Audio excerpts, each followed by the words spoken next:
સાથીઓ, જય લોકતંત્ર.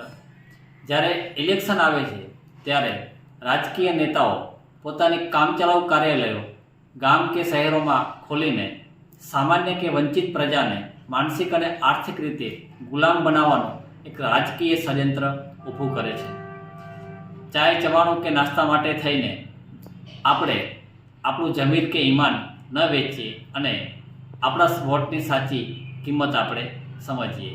જ્યારે ચૂંટણી પૂરી થઈ જાય છે ત્યારે આ જ નેતાઓ કે એ જ પક્ષના લોકો પોતાના આલિશાન મહેલ કે એસી હોલમાં સામાન્ય માણસોને આવવાની પણ પરમિશન આપતા નથી. તો આપણે આવી લેભાગુ તત્વો દ્વારા ખોલવામાં આવતી કામચલાઉ કાર્યાલયોમાં લોભ કે લાલચથી જવું પણ ન જોઈએ અને આવા નેતાઓ કે પાર્ટીઓને વોટ પણ ના આપવા જોઈએ. જય સંવિધાન.